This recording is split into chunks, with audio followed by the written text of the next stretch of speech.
इस वीडियो में हम क्लास 10th के संपूर्ण फिजिक्स का जो ऑब्जेक्टिव क्वेश्चन होगा उसको सॉल्यूशन करेंगे और ये सीरीज 2 वीडियो में कंप्लीट हो जाएगा। आज हम टोटल 100 ऑब्जेक्टिव क्वेश्चन करेंगे जो केवल फिजिक्स का होगा, क्लास 10th के लिए होगा और VVI होगा जो एग्ज़ाम के लिए बहुत ही इम्पोर्टेंट होगा। तो चलिए शुरू करते हैं। सबसे पहला सवाल है, सबसे पहले अध्याय 1 का प्रकाश परावर्तन तथा अपवर्तन का क्वेश्चन आंसर करेंगे, उसके बाद अध्याय 2 का करेंगे। तो सबसे पहला सवाल है, प्रकाश की किरण गमन करती है। प्रकाश की किरण गमन करती है सीधी रेखा में, टेढ़ी रेखा में, किसी भी दिशा में, इनमें से कोई नहीं। तो प्रकाश की किरण जो हमेशा गमन करती है वो किस रेखा में? सीधी रेखा में। ऑप्शन ए बिल्कुल सही हो जाएगा। सवाल नंबर 2 है, प्रकाश का वेग न्यूनतम होता है। प्रकाश का वेग किस में न्यूनतम होता है? निर्वात में, जल में, वायु में, कांच में। तो यदि ऐसा सवाल आए तो अधिकतम यदि पूछेगा, अधिकतम मतलब स्पीड से चल रहा है, स्पीड से, और प्रकाश स्पीड से कैसे चलेगा? तो निर्वात में चलेगा। लेकिन यहाँ पे पूछा जा रहा है न्यूनतम। न्यूनतम का मतलब होता है धीरे धीरे। तो धीरे धीरे जो चलता है प्रकाश वो कांच में चलता है। किस में चलता है? कांच में। इसीलिए ऑप्शन नंबर डी बिल्कुल सही हो जाएगा। और यदि अधिकतम आएगा सवाल में अधिकतम, तो वहाँ पे आंसर हो जाएगा निर्वात। तो 2 नंबर का आंसर हो जाएगा कांच में, ऑप्शन नंबर डी। अगला सवाल है, 3 नंबर की, मोटर गाड़ी के चालक के सामने लगा रहता है समतल दर्पण, उत्तल दर्पण, अवतल दर्पण, उत्तल लेंस। तो मोटर गाड़ी का जो चालक होता है उसके सामने क्या लगा रहता है? तो उसके सामने पीछे देखने के लिए आईने लगे होते हैं, पीछे देखने के लिए आईने, और जिसमें कि पीछे का जितना भी चीज़ रहता है सभी दिखाई देता है। और उसके लिए जो है उत्तल दर्पण का उपयोग किया जाता है। किस दर्पण का? उत्तल दर्पण का। क्योंकि उत्तल दर्पण ऐसा दर्पण होता है जिसमें पीछे के बहुत बड़े क्षेत्र जो है एक छोटे से दर्पण में दिखाई देने लगता है। इसीलिए किस दर्पण का उपयोग किया जाता है? उत्तल दर्पण का। 4 नंबर सवाल है, मोटर कार के हेडलाइट में किसका प्रयोग होता है? समतल दर्पण, उत्तल दर्पण, अवतल दर्पण या उत्तल लेंस। तो मोटर कार के हेडलाइट में किसका उपयोग होता है? तो मोटर लाइट का हेडलाइट जो बना होता है मोटर कार का, इस प्रकार का बना होता है, और इसमें जो दर्पण बना रहता है ऐसे बना रहता है, ऐसे टाइप का, और ये दर्पण अवतल दर्पण है। तो मोटर कार के हेडलाइट में किसका होगा? अवतल दर्पण का। किसका हो जाएगा? अवतल दर्पण का। ऑप्शन नंबर सी बिल्कुल सही हो जाएगा। अगला सवाल है, प्रतिबिंब समतल दर्पण द्वारा बना प्रतिबिंब क्या होता है? समतल दर्पण द्वारा जो प्रतिबिंब बनता है वो कैसा होता है? वास्तविक, काल्पनिक, दोनों, इनमें से कोई नहीं। तो इसका आंसर हो जाएगा काल्पनिक, क्योंकि ये दर्पण के पीछे बनते हैं, हमेशा सीधे बनते हैं। और जब कोई प्रतिबिंब सीधा बनता है तो उसका आंसर होता है काल्पनिक। वो प्रतिबिंब कैसा होता है? काल्पनिक। इसीलिए ऑप्शन नंबर बी बिल्कुल सही हो जाएगा। अगला सवाल है, लेंस की क्षमता का एसआई मात्रक क्या होता है? लेंस की क्षमता का एसआई मात्रक क्या होता है? तो लेंस की क्षमता, ऑप्शन है डायप्टर, ल्यूमेन, लक्स या एंगस्ट्रॉम। तो लेंस की क्षमता का एसआई मात्रक होता है डायप्टर, जिसे कि बड़ी डी से सूचित भी किया जाता है। ये एंगस्ट्रॉम जो है ये तरंग दैर्घ्य का मात्रक है। किसका मात्रक है? तरंग दैर्घ्य का। एंगस्ट्रॉम है तरंग दैर्घ्य का। तरंग दैर्घ्य को मापा जाता है एंगस्ट्रॉम में। इसका सिंबल होता है ए पर 0।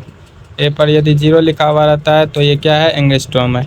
लेकिन यहाँ पे सवाल है लेंस की क्षमता का ऐसा मात्रक क्या होगा? तो इसका मात्रक हो जाएगा डायोप्टर। क्या हो जाएगा? डायोप्टर। और इसको डी से सिंबलित किया जाता है और इसका आंसर हो जाएगा ए नंबर। अगला सवाल है, प्रकाश की किरण का पथ दर्शाने वाले चित्रों को क्या कहा जाता है? किरण आरेख, फोकस, किरण पुंज, इनमें सभी। तो प्रकाश की किरण के पथ को जो है किसके द्वारा दर्शाया जाता है? कोई भी प्रकाश की किरण जो है इस प्रकार से आती है, इस प्रकार से आती है। इस किरण के पथ को, रास्ते को क्या कहा जाता है? तो इसे कहा जाता है किरण आरेख। क्या कहा जाता है? किरण आरेख। इसीलिए 7 का ऑप्शन नंबर ए बिल्कुल सही हो जाएगा। फोकस किसको कहा जाता है? तो इस जगह जो एक जगह समांतर किरण आकर के फोकसित हो जाते हैं उसको फोकस कहा जाता है। किरण पुंज क्या किसे कहा जाता है? किरणों के समूह को किरण पुंज कहा जाता है जो लगातार निकलता है। तो इसका आंसर हो जाएगा किरण आरेख। क्या हो जाएगा? किरण आरेख। 8 नंबर सवाल है कि 2D क्षमता वाले लेंस का फोकसांतर क्या होगा। 2D क्षमता वाले लेंस का फोकसांतर क्या होगा। 20 cm, 30 cm, 40 cm, 50 cm। जब 2D क्षमता वाले हो और ऑप्शन cm में हो, सेंटीमीटर में, तो इसमें 100/2 लगा देते हैं। क्या लगा देते हैं? 100/2, और वो हमारा फोकस निकल जाता है। इसको कटाएंगे 50 बार में कट जाएगा, इसीलिए हमारा आंसर 50 cm हो जाएगा। Option number D. क्या हो जाएगा? Option number D. अगला है, किसी उत्तल लेंस की फोकसांतर 50 cm है तो उसकी क्षमता क्या होगी। तो क्षमता बराबर क्या होता है? 100/f, मतलब 100/50, और इसको कटाने के बाद निकल जाएगा 2। इसका मतलब 2 डायप्टर होगा, 2 डायप्टर होगा। ऑप्शन सी और ऑप्शन डी में है। अब बात करते हैं उत्तल लेंस की। उत्तल लेंस का जो फोकस होता है वो प्लस में होता है। किस में होता है? प्लस में होता है। किस में होता है? प्लस में। तो प्लस में होता है, इसीलिए ऑप्शन नंबर डी बिल्कुल सही हो जाएगा, +2 डायप्टर। आगे सवाल है कि प्रकाश की किरणों के समूह को क्या कहते हैं? प्रकाश स्रोत या किरण पुंज। तो ऑप्शन नंबर बी बिल्कुल सही हो जाएगा, किरण पुंज। प्रकाश की किरणों के समूह को क्या कहते हैं? किरण पुंज। जब एक बहुत सारा किरण एक बार में निकलता है, इसको किरण पुंज कहा जाता है।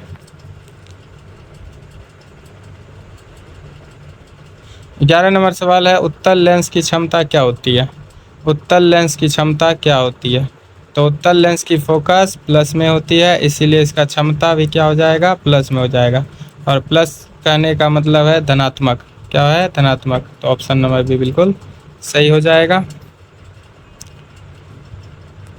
आगे है, अवतल लेंस की क्षमता क्या होती है। जब उत्तल लेंस की क्षमता धनात्मक हो गई तो इसका उल्टा हो जाएगा, ऋणात्मक हो जाएगा। किसका? अवतल लेंस का। किसका हो जाएगा? अवतल लेंस का। तो अवतल लेंस की क्षमता क्या होती है? ऋणात्मक। आगे है, उत्तल लेंस को क्या कहते हैं। उत्तल लेंस को क्या कहते हैं? अभिसारी लेंस, द्विउत्तल लेंस, अपसारी लेंस, इनमें से कोई नहीं।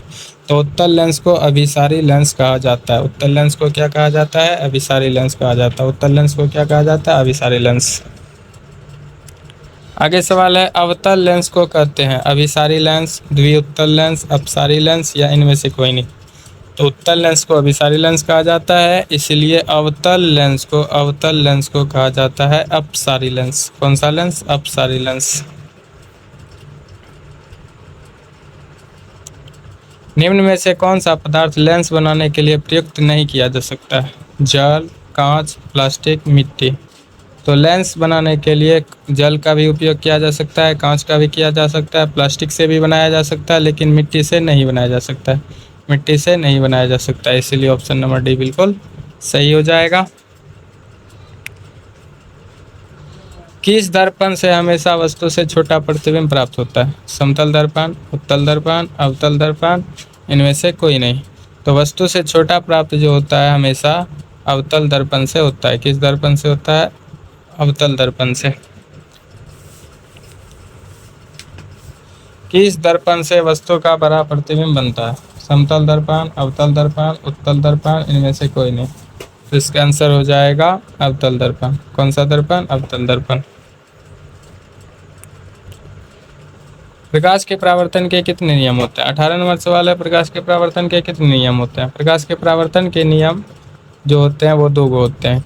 कितने होते हैं? 2 होते हैं। 2 होते हैं। कितने होते हैं? 2 होते हैं। और पहला नियम है आपतित किरण, परावर्तित किरण और आपतन बिंदु पर डाला गया अभिलंब, ये तीनों एक ही तल पर स्थित होते हैं। आपतित किरण, परावर्तित किरण तथा आपतन बिंदु पर डाला गया अभिलंब तीनों एक ही समतल पर स्थित होते हैं। दूसरा नियम है आपतन कोण आई और परावर्तन कोण आर के क्या होते हैं? बराबर होते हैं। आई और आर क्या होते हैं? बराबर होते हैं। तो यही 2 नियम है प्रकाश के परावर्तन के। जब प्रकाश की किरण हवा से कांच में प्रवेश करती है तो मुड़ जाती है। अभिलंब से दूर, अभिलंब के निकट, अभिलंब के समानांतर, इनमें से कोई नहीं। तो जब प्रकाश की किरण हवा से कांच में, हवा जो है विरल माध्यम है और सघन माध्यम में जब आती है तो ये अभिलंब की ओर मुड़ जाती है। किस ओर मुड़ जाती है? अभिलंब की ओर। इसका मतलब आंसर हो जाएगा अभिलंब के निकट। क्या हो जाएगा? अभिलंब के निकट। ऑप्शन नंबर बी बिल्कुल सही हो जाएगा। अगला है, फोटोग्राफी कैमरा का विदृश्यक कैसा होता है? उत्तल लेंस, अवतल लेंस, उत्तल दर्पण या अवतल दर्पण। तो इसका आंसर हो जाएगा उत्तल लेंस। अभिदृश्यक में फोटोग्राफी कैमरा का जो अभिदृश्यक होता है उसमें लगा रहता है कौन सा लेंस? उत्तल लेंस। कौन सा लेंस? उत्तल लेंस।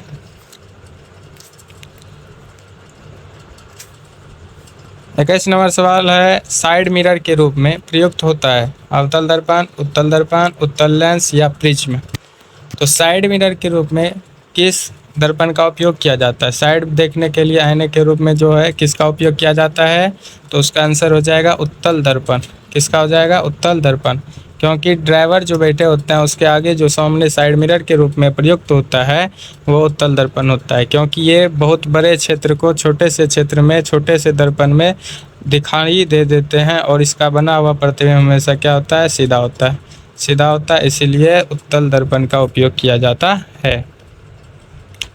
आगे सवाल है, एक अवतल दर्पण की फोकस दूरी 10 cm है, तो उसकी वक्रता त्रिज्या क्या होगी? फोकस दूरी है 10 cm और इसका R पूछ रहा है। R बराबर होता है 2F। 2F मतलब 2 गुना 10 और इसका आंसर हो जाएगा 20 cm। क्या हो जाएगा? 20 cm। तो ये फोकस दूरी वक्रता त्रिज्या फोकस दूरी की 2 गुनी होती है। वक्रता त्रिज्या जो होती है फोकस दूरी की क्या होती है? 2 गुनी होती है। इसीलिए 10 है, तो इसका